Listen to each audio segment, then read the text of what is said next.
اللہ تبارک و تعالیٰ کے پیارے نبی حضرت سیدنا ہود علیہ الصلاۃ والسلام کا آج انشاءاللہ الکریم ذکر خیر ہوگا۔ حضرت ہود علیہ السلام یہ حضرت نوح علیہ السلام کے پوتے ارم کی اولاد میں سے ہیں۔ علامہ بیضاوی رحمۃ اللہ علیہ نے آپ کا نسب نامہ یوں بیان کیا ہے کہ آپ علیہ السلام کا نسب نامہ یہ ہے کہ ہود بن عبداللہ، یعنی ہود عبداللہ کے بیٹے، عبداللہ رباح کے بیٹے، رباح خلود کے بیٹے، خلود عاد کے بیٹے، عاد اوس کے بیٹے، اوس ارم کے بیٹے، اور ارم سام کے بیٹے، اور سام یہ حضرت نوح علیہ السلام کے بیٹے۔ یعنی نوح علیہ السلام کے آپ کو کل جو نوح علیہ السلام کا ذکر خیر کیا گیا اس میں یہ بیان کیا گیا تھا کہ نوح علیہ السلام کے 3 بیٹے تھے، حام، سام اور یافس۔ تو یہ جو سام نوح علیہ السلام کے بیٹے تھے ان کی نسل سے حضرت ہود علیہ السلام پیدا ہوئے۔ حضرت ہود علیہ السلام قوم عاد کی طرف نبی بنا کر بھیجے گئے۔ قوم عاد یہ بڑی سرکش قوم تھی، بڑے طاقتور قوم تھی، ان کے جسم بھی بڑے بڑے، اور انہوں نے پہاڑوں کے اندر اپنے گھر بنائے تھے۔ اللہ نے بڑی ان کو طاقت دی تھی، لیکن اس طاقت کا درست استعمال کرنے کی بجائے یہ قوم سرکشی میں مبتلا ہو گئی۔ واقعہ یہ ہوا کہ حضرت نوح علیہ السلام کی قوم پر جب طوفان آیا اور طوفان سے نوح علیہ السلام کی قوم کو نوح علیہ السلام کشتی سے نیچے اترے، نجات ملی، تو اس کے بعد یہاں تک آپ کو بیان کیا گیا تھا کہ نوح علیہ السلام نے ایک بستی کو آباد کیا تھا۔ اس بستی کا نام سوق السمانین رکھا گیا، یعنی 80 افراد کی بستی۔ اس میں نوح علیہ السلام کے 3 بیٹے اور ان کی بیویاں، اور اس کے علاوہ باقی 80 افراد تھے جو کہ اس بستی کے اندر تھے۔ اور آپ کو یہ بھی بیان کیا گیا کہ نوح علیہ السلام کے علاوہ، یعنی آپ کی نسل کے علاوہ جو آپ کے 3 بیٹے اور ان کی بیویاں تھیں، اس کے علاوہ باقی سارے افراد ہلاک ہو گئے، ان سے آگے نسل نہیں چلی۔ تو دنیا میں جتنے بھی انسان ہیں یہ سارے کے سارے نوح علیہ السلام کی اولاد ہے، اور نوح علیہ السلام کے بیٹوں سے یہ نسل انسانی آگے بڑھی۔ اسی لیے نوح علیہ السلام کو آدم ثانی بھی کہا جاتا ہے۔ حضرت نوح علیہ السلام نے جو بستی آباد کی، وہاں اللہ تعالیٰ نے برکت ان میں رکھی اور انسان مزید بڑھتے رہے، اور انہی میں سے یہ جو قبیلہ ایک بنا، یہ پھر مختلف ایک قبیلے سے مختلف قبیلے بنے، ان کی تعداد بڑھی تو مختلف قومیں اس میں بن گئیں۔ اور جیسا کہ آپ کو پہلے بھی بیان کیا گیا تھا کہ نوح علیہ السلام کے 3 جو بیٹے تھے، ان کی جو نسل آگے بڑھی، ایک تو عرب کی طرف لوگ ہوئے، ایک انڈونیشین اس ٹائپ کے لوگ ہوئے، اور ایک رومی، یعنی سفید اور سرخ رنگ کے جو لوگ ہیں، یہ تینوں طرح کے لوگ نوح علیہ السلام کی اولاد میں سے آگے بڑھے۔ تو اسی طرح قومیں بھی بنی، قبیلے بھی بنے، اور اس کے بعد انہی قبیلوں میں سے ایک قبیلہ جنوب کی طرف یہ روانہ ہو گیا۔ جب انسان بہت زیادہ بڑھ گئے، بستی چھوٹی تھی، رہنا مشکل ہوا، تو لوگوں نے ہجرت کرنا شروع کر دی۔ اللہ کی زمین بہت بڑی، تو لوگوں نے ہجرت کر کے دوسری جگہ رہنا شروع کیا۔ تو ایک قبیلہ جنوب کی طرف روانہ ہوا، اور جزیرہ عرب کے جنوب کی طرف یمن کا جو علاقہ، جو ریتلا علاقہ تھا، ٹیلے تھے، ریت کے بڑے بڑے ٹیلے وہاں پر تھے، تو ان ٹیلوں کے علاقے میں سے ایک علاقے کا نام تھا احقاف۔ آپ 26واں پارہ جب پڑھیں گے تو سورہ احقاف اس میں پڑھیں گے، سورہ احقاف میں آپ کو اس کی تفصیل مزید معلوم ہو سکتی ہے۔ تو اس احقاف میں یہ قبیلہ رہا۔ اس قبیلے کے جو قبیلے کا سربراہ تھا، ان کا والد تھا، اس کا نام تھا عاد۔ ایک قول یہ ہے، اور دوسرا قول یہ ہے کہ اس قبیلے کے سردار اور بادشاہ کا نام عاد تھا۔ تو اس قبیلے کی جو قوم تھی، اس قوم کو کہا جاتا ہے قوم عاد، ٹھیک ہے۔ تو اس قوم عاد کی طرف اللہ تعالیٰ نے حضرت ہود علیہ السلام کو نبی بنا کر بھیجا تھا۔ ہود علیہ السلام کا تعارف مزید کروانے سے پہلے میں آپ کو تھوڑا سا تعارف قوم عاد کے بارے میں کرواتا ہوں کہ یہ قوم عاد کیسی قوم تھی۔ قرآن میں اس کا ذکر کس طرح کیا گیا؟ اللہ تعالیٰ نے قوم عاد کو سلطنت دی، بدنی قوت بھی عطا کی، یعنی ان کے جسم بڑے مضبوط، بڑے ڈیل ڈول والے تھے۔ اسی قوم میں ایک بادشاہ گزرا تھا، شداد بن عاد۔ عاد جو قبیلے کا سردار تھا، اس کا بیٹا تھا شداد۔ یہ شداد ایسا بادشاہ تھا، آپ نے کئی مرتبہ سنا ہوگا کہ دنیا کے اندر ہی ایک بادشاہ نے جنت بنائی تھی، یہ وہی بادشاہ تھا۔ یہ شداد جو تھا یہ وہی بادشاہ تھا، اس نے دنیا کے اندر ہی جنت بنا لی تھی سرکشی کے طور پر۔ جب علماء سے سنتا کہ جنت ایسی ہوتی ہے، اس کی نہریں ایسی ہیں، درخت ایسے ہیں، پھل ایسے ہیں، وہاں یہ نعمتیں ہوں گی، وہاں اس طرح کے حوریں ہوں گی، غلام ہوں گے، تو اس نے ایک بہت بڑی جگہ پر یہ جنت بنا لی تھی۔ اس کا مزید تذکرہ میں آگے آپ کے سامنے بیان کرتا ہوں۔ تو بہرحال یہ جو قوم عاد کے جو لوگ تھے، جسمانی اعتبار سے بڑے صحت مند، بڑے طاقتور، لمبے قد والے، بڑے ڈیل ڈول والے، بڑے جسامت والے یہ افراد تھے۔ آپ اس سے اندازہ لگائیے، اتنے طاقتور لوگ تھے کہ ان کا ذکر اللہ نے قرآن میں بیان کیا۔ اللہ فرماتا ہے ارم ذات العماد التی لم یخلق مثلها فی البلاد، فرمایا ارم کے لوگ ستونوں جیسے قد والے کہ ان جیسا شہروں میں پیدا نہ ہوا۔ ستون، کتنے بڑے بڑے ستون ہوتے ہیں جس پر ہم اپنی چھت کھڑی کرتے ہیں، ستونوں جیسے قد والے۔ اللہ فرما رہا ہے کہ ان جیسا شہروں میں پیدا نہ ہوا۔ جس کو اللہ فرمائے تو ذرا غور کیجئے وہ کتنے طاقتور ہوں گے۔ جب وہ نہ رہے تو پھر آج اگر کوئی بندہ طاقت کے نشے میں یا کسی اقتدار کے نشے میں بدمست ہو کر یہ سمجھے کہ شاید مجھے موت نہیں آئے گی، میں کسی پر کیسے بھی ظلم کرتا رہوں، تو وہ کیسے بچ سکتا ہے؟ بہرحال قوم عاد کے اندر ہی میں نے اس طرح عرض کیا کہ عاد جو قبیلے کا سردار تھا، اس کا بیٹا تھا شداد۔ شداد نے دنیا پر بادشاہت کی، دنیا کا بادشاہ تھا، روئے زمین کے سارے بادشاہ اس کے ماتحت تھے۔ اس نے جنت کا جب ذکر سنا علماء سے تو سرکشی کی اور جنت بنانے کے ارادے سے ایک بہت بڑا شہر بنایا، جس کے محل سونے چاندی کی اینٹوں سے تعمیر کیے، زبرجد اور یاقوت کے ستون پلر اس کی عمارتوں میں نصب کیے، اور انہی سے اس نے فرش بنائے۔ سنگریزوں کی جگہ یعنی پتھروں کی جگہ اس نے چمکدار موتی بچھا دیے پورے شہر کے اندر۔ ہر محل کے ارد گرد جواہرات کی نہریں بنائیں، جواہرات کی نہریں بنا کر اس کے اندر جو پانی اور دودھ اور شہد کی نہریں اس نے جاری کر دیں۔ خوبصورت قسم کے درخت اس نے وہاں پر لگوائے۔ جب یہ مکمل شہر آباد ہو گیا تو پھر یہ اپنے وزیروں مشیروں کے ساتھ اس جنت کو، اس اپنی نقلی جنت کو دیکھنے کے لیے جب یہ آیا تو ابھی اس شہر سے 18 میل فاصلے پر تھا کہ آسمان سے ایک ہولناک آواز آئی، جس سے یہ سارے کے سارے لوگ ہلاک ہو گئے۔ اپنی بنائی ہوئی جنت کو دیکھنے کی امید حسرت لیے ہوئے دنیا سے چلے گئے۔ حضرت امیر معاویہ رضی اللہ تعالیٰ عنہ کے دور خلافت میں حضرت عبداللہ بن قلابہ رضی اللہ تعالیٰ عنہ صحرائے عدن میں اپنا گم شدہ اونٹ تلاش کرنے کے لیے اس شہر میں پہنچے۔ اونٹ گم ہو گیا تھا، تلاش کرتے کرتے دیکھا ایک بڑا خوبصورت شہر ہے، لیکن اس شہر کے اندر رہنے والا کوئی نہیں ہے۔ وہاں ہیرے جواہرات موتی بڑی خوبصورت چیزیں جو بھی میں نے ذکر کی وہاں پر دیکھی انہوں نے، لیکن دیکھا کہ وہاں رہنے والا کوئی نہیں ہے۔ خیر کچھ انہوں نے ہیرے جواہرات اٹھائے، اس کے بعد آ گئے۔ جب یہ پہنچے امیر معاویہ رضی اللہ تعالیٰ عنہ کو انہوں نے واقعہ بیان کیا کہ حضور میں نے تو ایسا شہر دیکھا ہے۔ حضرت امیر معاویہ رضی اللہ تعالیٰ عنہ نے حضرت کعب احبار رضی اللہ تعالیٰ عنہ سے پوچھا۔ کعب احبار یہ پرانی آسمانی کتابوں کے بڑے ماہر تھے، ان سے پوچھا کہ کیا واقعی کوئی ایسا شہر ہے؟ تو حضرت کعب احبار نے کہا کہ ہاں، قرآن میں اشارتاً اس کا ذکر ہے۔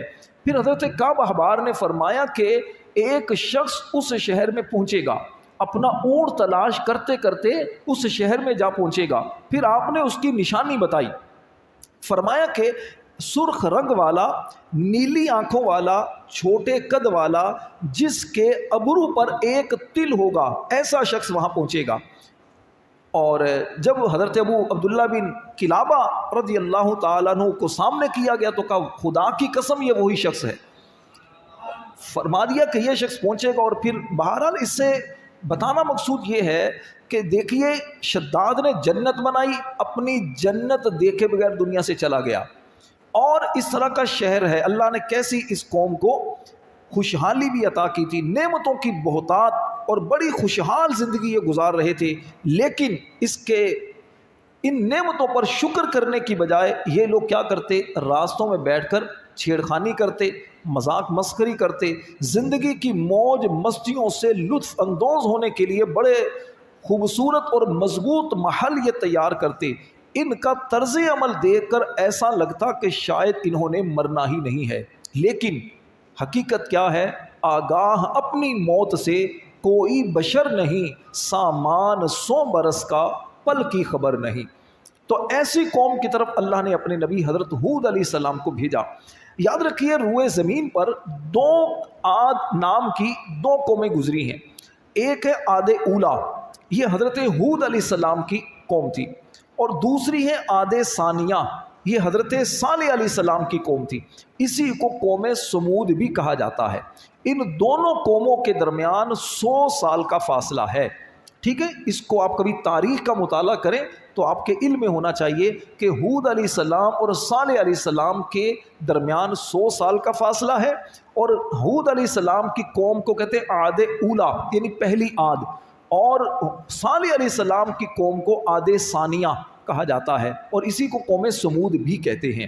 بہرحال حضرت ہود علیہ السلام نے اپنی گزر اوقات کے لیے تجارت کا پیشہ اختیار کیا۔ حضرت عبداللہ بن عباس رضی اللہ تعالیٰ عنہ فرماتے ہیں کہ ہود علیہ السلام تاجر تھے، بزنس مین تھے۔ تجارت اللہ کے نبیوں کی سنت ہے، اور سچا تاجر قیامت کے دن اللہ کے نبیوں کے ساتھ ہوگا۔ حدیث پاک میں آتا ہے سچا اور امانت دار تاجر قیامت کے دن انبیاء، صدیقین اور شہداء کے ساتھ ہوگا۔ تو جو میرے تجارت کرنے والے اسلامی بھائی ہیں، انہیں چاہیے کہ تجارت کرتے ہوئے ایمانداری سے کام لیں، دھوکہ نہ دیں، مسلمانوں کے ساتھ بد عہدی نہ کریں، جس کا ذکر کریں وہی چیز بیچیں، یہ نہیں دکھائیں کچھ اور بیچیں کچھ اور، مسلمانوں کی خیرخواہی کرتے ہوئے چیزوں کو سستا کر دیں تاکہ مسلمانوں کا بھلا ہو۔ حضرت عبداللہ بن عباس فرماتے ہیں کہ سفر حج کے دوران جب رسول کریم صلی اللہ علیہ وسلم اسفان وادی سے گزرے تو آپ نے ارشاد فرمایا اے ابو بکر یہ کون سی وادی ہے؟ حضرت ابو بکر نے عرض کی حضور وادی اسفان ہے۔ ارشاد فرمایا یہ وہی وادی ہے جہاں سے اللہ کے نبی ہود علیہ السلام اور صالح علیہ السلام ایسی جوان سرخ اونٹنیوں پر سوار ہو کر گزرے تھے جن کی نکیل کھجور کی چھال سے بنی ہوئی تھی، اور ان کے اپنے لباس تہبند اور اونی چادریں تھیں، اور وہ تلبیہ کہتے ہوئے خانہ کعبہ کا حج کرنے جا رہے تھے۔ حضرت ہود علیہ السلام بڑے اوصاف کے، بڑی خوبیوں کے مالک تھے۔ یہاں 3 ان کے جو وصف قرآن میں بیان کیے گئے وہ عرض کرتا ہوں۔ پہلا وصف اللہ نے آپ کا یہ بیان کیا کہ آپ امانت دار تھے، امانت میں خیانت نہیں کرتے تھے۔ آپ علیہ السلام قوم میں امانت دار شخص کے نام سے مشہور تھے، آپ کے دشمن بھی آپ کو کہا کرتے کہ یہ امین ہے، امانت دار ہیں۔ اسی لیے جب قوم کے سامنے آپ نے اپنی رسالت کا اعلان کیا تو اپنی شان امانت داری کا خاص طور پر ذکر کیا کہ اے میری قوم انی لکم رسول امین، بے شک میں تمہارے لیے امانت دار رسول ہوں۔ میرے پیارے بھائیوں، امانت ایسا وصف ہے جو اللہ کے نبیوں کا بنیادی وصف ہے، اور انسانی صفات میں بھی پسندیدہ ہے۔ انسان اسی کو اچھا سمجھتا ہے جو امانت میں خیانت نہیں کرتا۔ انبیاء کرام علیہ السلام خود بھی امانت دار تھے اور دوسروں کو بھی امانت ادا کرنے کی تلقین کیا کرتے تھے، بلکہ رب تعالیٰ نے قرآن میں بھی اس بات کو بیان کیا ہے ان اللہ یأمرکم ان تؤدوا الامانات الی اہلھا، بے شک اللہ تمہیں حکم دیتا ہے کہ امانتیں جن کی ہیں ان کے سپرد کر دو۔ اسی طرح حدیث پاک میں بھی آقا کریم علیہ السلام نے فرمایا کہ جب امانت ضائع کر دی جائے تو قیامت کا انتظار کرو، ایک شخص نے عرض کی یا رسول اللہ صلی اللہ علیہ وسلم کہ امانت کا ضائع ہونا کیسے ہوگا؟ ارشاد فرمایا جب کام نااہلوں کے سپرد کر دیا جائے تو قیامت کا انتظار کرو۔ یعنی امانت کیا ہے کہ جس کا جو حق ہے اس کو دیا جائے۔ جب اس کو حق دینے کی بجائے نااہل لوگوں کو حق دیا جائے گا، نتیجہ پھر بگاڑ کی صورت میں آئے گا۔ جو کسی نوکری کا حقدار ہے اس کی بجائے رشوت لے کر کسی اور کو لگا دینا، تو پھر بگاڑ تو اس سے آئے گا۔ جو امامت کرنا جانتا نہیں اس کو امامت کے مسلح پر کھڑے کر دینا، جو کمیٹی کے معاملہ چلانا نہیں جانتا اس کو کمیٹی کا سربراہ بنا دینا، جو مارکیٹ کے اندر تجارت کرنا نہیں جانتا اس کو بزنس مینوں کا صدر بنا دینا۔ تو اس سے بگاڑ معاشرے کے اندر پیدا ہوتا ہے۔ دوسرا وصف اللہ پاک نے آپ کا بیان کیا کہ آپ انتہائی مخلص سے، اخلاص تھا، یعنی لوگوں کو جو دین کی دعوت دیتے اس میں آپ پیسے کی طلب نہیں رکھتے تھے۔ اللہ کریم قرآن میں ارشاد فرماتا ہے کہ حضرت ہود علیہ السلام نے اپنی قوم سے فرمایا ما اسألکم علیہ من اجر ان اجری الا علی رب العالمین، میں تم سے اس تبلیغ پر کچھ اجرت نہیں مانگتا، میرا اجر تو اسی پر ہے جو سارے جہان کا رب ہے۔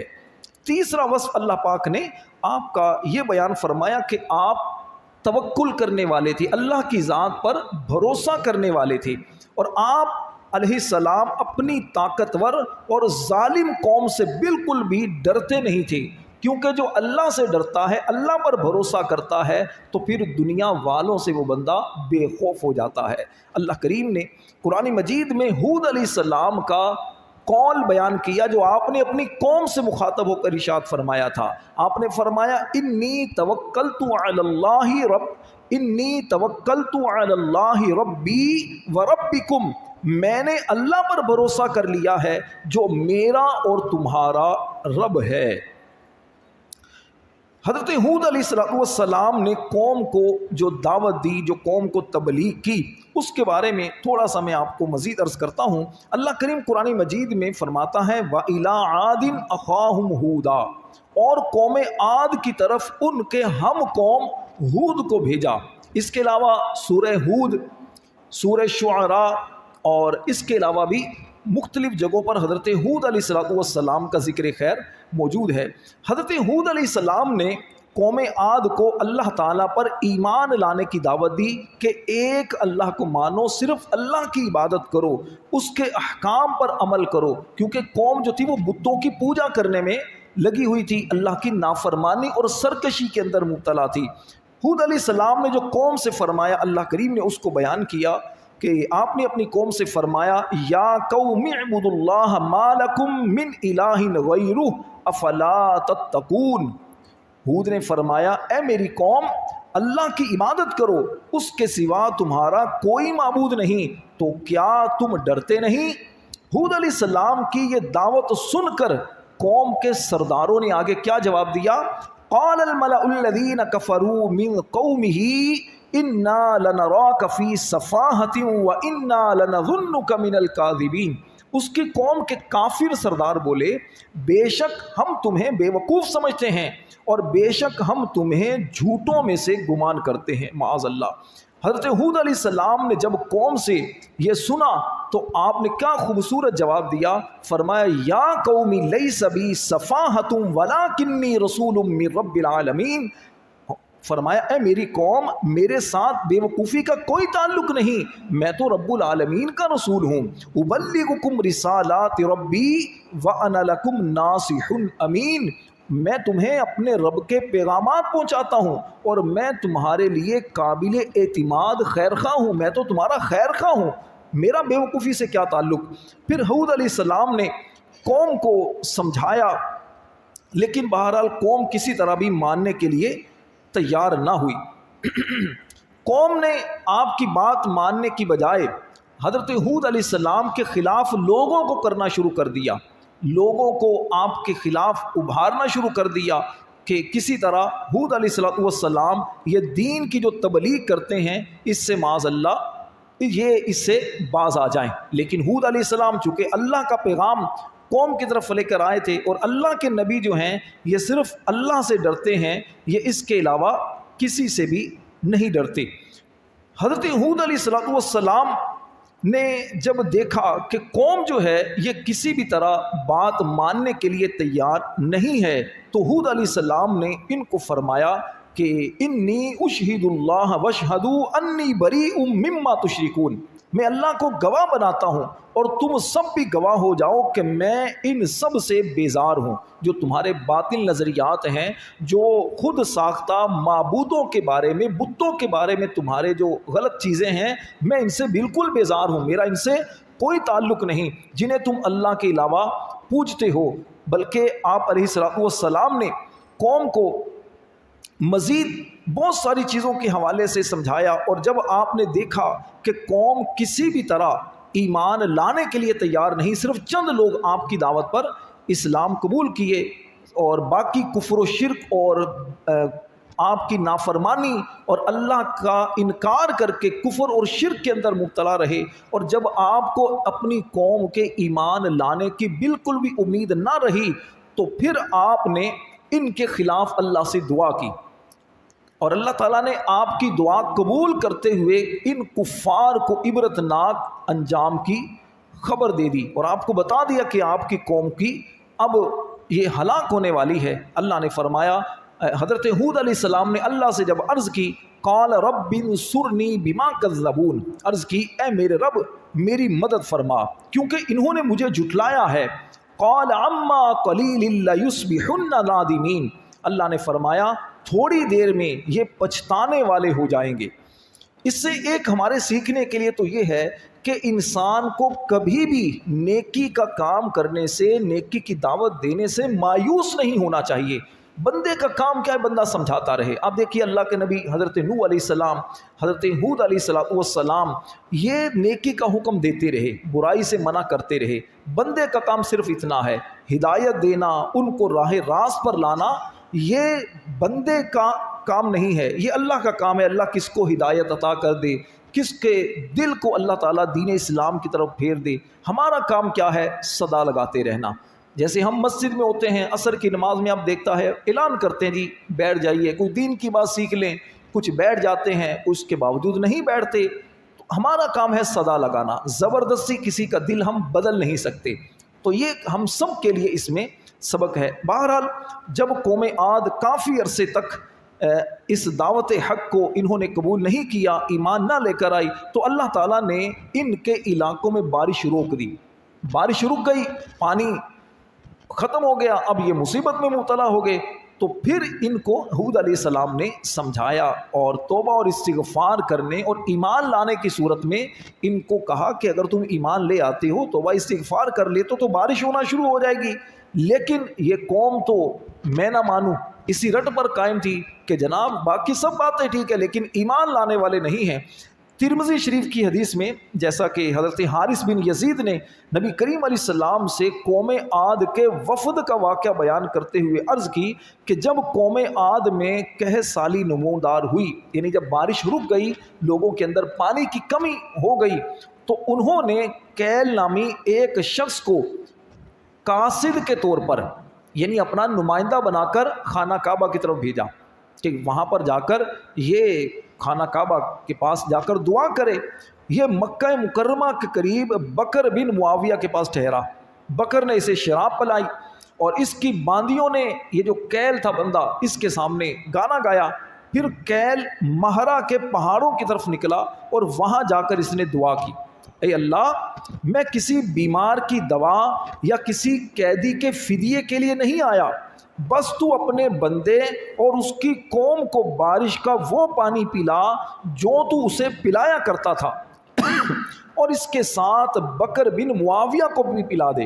کیل نے اپنی دعا میں بکر بن معاویہ کو شراب پلانے کا شکریہ ادا کرنا شامل کیا، گویا کہ اس نے اللہ سے یہ کہا تھا کہ اس نے مجھے شراب پلائی ہے تو اس کو شراب پلا دے، معاذ اللہ۔ کچھ ہی دیر میں اس کے سر پر بادل آ گئے۔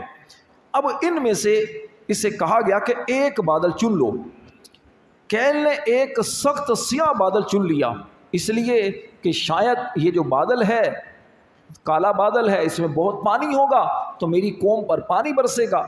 تو اس سے کہا گیا تو جلی ہوئی راکھ لے لے جو قوم عاد میں سے کسی کو بھی نہ چھوڑے گی۔ اس کے بعد اللہ تعالیٰ نے وہ سیاہ بادل قوم عاد کی وادیوں کی جانب چلا دیا. یہ بادل قوم عاد کی طرف جب گیا، قوم عاد نے جب یہ دیکھا بڑے خوش ہو گئے کہ بارش کا بادل آ گیا، یہ برسنے والا بادل ہے. ہود علیہ السلام نے فرمایا کہ یہ برسنے والا بادل نہیں، یہ تو عذاب والا بادل ہے جس کی تم جلدی مچا رہے ہو. سن لو، اس بادل میں دردناک عذاب پر مشتمل ایک آندھی ہے. قرآن پاک میں اس کو اللہ نے یوں بیان کیا، فَلَمَّا رَأَوْهُ عَارِضًا مُسْتَقْبِلَ أَوْدِيَتِهِمْ قَالُوا هَذَا عَارِضٌ مُمْطِرُنَا. پھر جب انہوں نے اسے یعنی عذاب کو بادل کی صورت میں پھیلا ہوا اپنی وادیوں کی طرف آتا دیکھا تو کہنے لگے یہ ہمیں بارش دینے والا بادل ہے. تو ان سے کہا گیا کہ نہیں، یہ تو وہ ہے جس کی تم نے جلدی مچائی تھی. بل ہوا مستعجلتم بہ ریح فیہا عذاب علیم، یہ ایک آندھی ہے جس میں دردناک عذاب ہے. قوم نے جب آپ کی بات سنی تو سن کر انسنا کرتے ہوئے توجہ بادل کی جانب رکھی، خوش ہو رہے تھے کہ یہ بادل برسے گا، ہم معاذ اللہ ہود علیہ السلام کو جھٹلائیں گے کہ دیکھو آپ جس کی بات کر رہے تھے ایسا تو کچھ بھی نہیں ہوا. حضرت ہود علیہ السلام اہل ایمان کو لے کر کفار سے کچھ دور چلے گئے. جب بادل قریب آئے تو قوم عاد نے ایک خوفناک ہولناک آواز سنی، پھر بہت تیز قسم کی سناٹے دار آندھی چلی جس کی شدت کا حال یہ تھا کہ لوگوں کو زمین سے ایسے اکھاڑ دیتی جیسے اکھڑی ہوئی کھجوروں کے سوکھے تنے ہوں.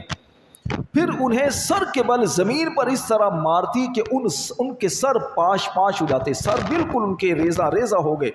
اس طرح اللہ تبارک و تعالیٰ نے یہ آندھی 7 راتیں اور 8 دن تک اس قوم پر مسلط کی. جب یہ ختم ہوئی تو قوم عاد کے خالی مکان ہی نظر آ رہے تھے جبکہ سارے کافر نیست و نابود ہو چکے تھے.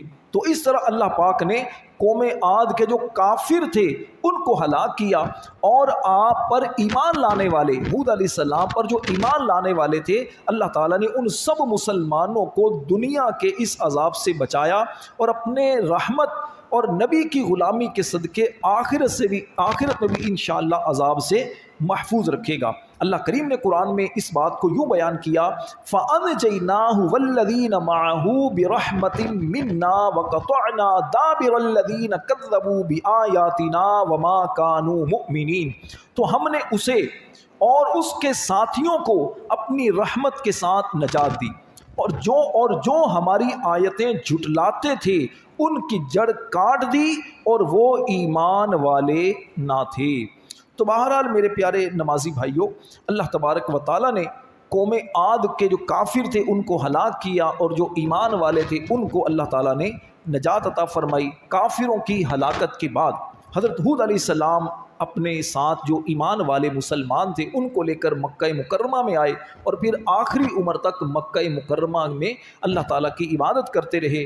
اور ایک روایت کے مطابق دوسرے جو انبیاء کرام ہیں ان کا طریقہ کار بھی یہی رہا ہے. چنانچہ روایت میں ہے کہ جب انبیاء میں سے کسی نبی کی امت ہلاک ہو جاتی تو وہ نبی مکہ مکرمہ میں آ جاتے، اور یہی وہ نبی علیہ السلام اور ان کی قوم جو مسلمان قوم ہوتی وہ عبادت کرتے اور یہاں ان کا انتقال ہو جاتا. چنانچہ مکہ مکرمہ میں ہی حضرت نوح علیہ السلام، حضرت ہود علیہ السلام، حضرت صالح علیہ السلام اور حضرت شعیب علیہ السلام کا وصال ہوا، ان کی وفات ہوئی، اور ان کی قبریں زمزم اور حجر اسود کے درمیان ہیں. آپ نے سنا ہوگا، پڑھا بھی ہوگا کہ حجر اسود اور زمزم شریف کے درمیان یعنی کہ مطاف جو ہے خانہ کعبہ کا جہاں طواف کیا جاتا ہے وہاں کئی انبیاء کرام کی قبریں ہیں. تو کیسے قبریں بنی؟